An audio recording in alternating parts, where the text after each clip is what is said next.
becoming an attorney, I never put music out there because I didn't like that stereotype. And so it's like, well, everybody can't be an attorney, so. Right. But now that I am an attorney, it's like, I don't care. I don't care what people think, you know? Music is what I like, it's what I enjoy, so that's what I'm gonna do.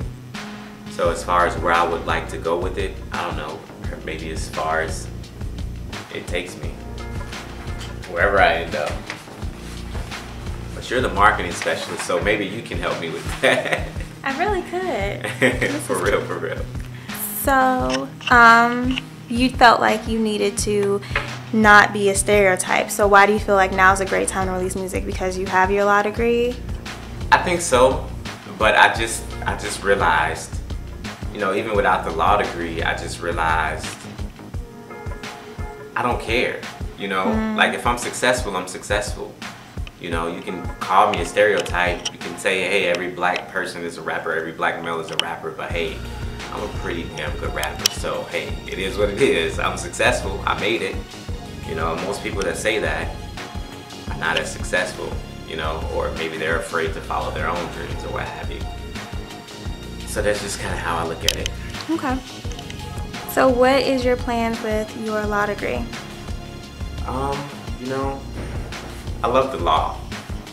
What made you get into it? When did you decide you wanted to be a lawyer? I wanted to be an attorney since I was 10, 11. So what came first, rapping or lawyering? Attorney. Okay. Lawyering, definitely. You know, it's very cliche, but I had some very influential in my life. They gave me a Johnny Cochran autobiography, and you know, I read that, and I don't know, I got caught up in it. I read it a few times, and I just started rereading it recently. Wow. And it really just influenced me and just gave me, you know, this vision for my life. And so lawyering definitely came first. And I think ultimately, you know, I'm always going to be a part of the law regardless of how successful I am with music. I'm always going to do something with law, even if it's just pro bono. So how can people contact you if they want a lawyer? That's a great question. I'm going to give them multiple avenues. You can contact me directly, 773-383-3289. You can email me at attorneybanks@gmail.com or hbanks2@gmail.com. You can hit me up on social media. You know, I've gotten a lot of people contacting me with questions or cases via social media, so I'm found on Facebook at Henderson Banks. You can contact me on Instagram, Hollywood Esquire _ Hollywood ESQ _ multiple avenues, you know, whether it's just questions, consultations, you got somebody, you're in an accident, I don't care what it is, you know, I always try to help people. Even with the questions, a lot of attorneys won't do that when people So what kind of lawyer are you? You said what? What kind of lawyer? I do labor and employment mainly, which is employment discrimination, sexual harassment, primarily. But I also do a number of other things, personal injury, workers' compensation, and there are other little smaller matters that I'll handle on the side, you know, real estate closings and things of that nature. Okay. Yeah. One-stop shop. You know, got it all here. Okay, so let's talk about your music. What's your type of style? Who do you feel your music speaks to? Like, who is your target that you're talking to? Describe your ideal listener. That's a great question. Initially, you know, I think as a younger artist, I wanted to be very versatile, and I think I am very versatile. I think my background speaks to my versatility. I've been in multiple environments and I know how to adapt.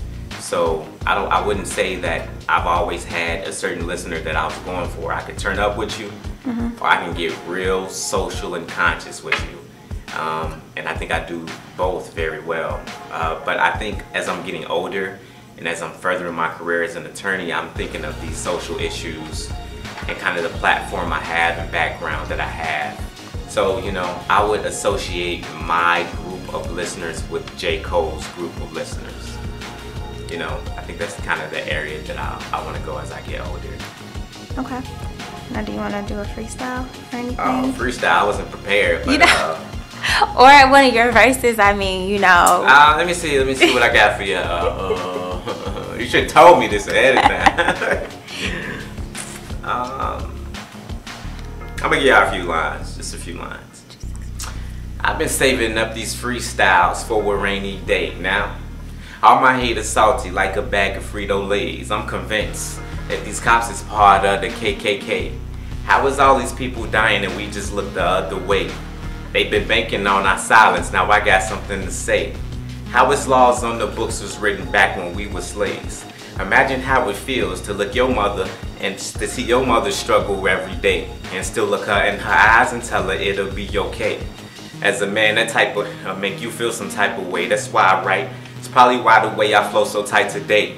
If it wasn't for these rhymes, I probably would have went insane. If I die, I just pray to God that it's not in vain. Place my name in the books with Malcolm X and Martin King. If you don't stand for something, you will fall for anything. That's what they say. That's all I got, you know. All right. That was an authentic, on the spot freestyle. So what do you say to someone that wants to go into music but still wants to, you know, have that traditional something to fall on? What do you say to them? Maybe like a 10-year-old you. That's a great question. You coming with them today.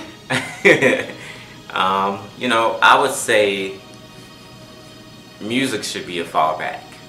Music, you know, that's not to discourage anyone to say you won't be as successful, but music should be a fallback because the music industry is not only difficult to make it in, it's difficult to support yourself financially.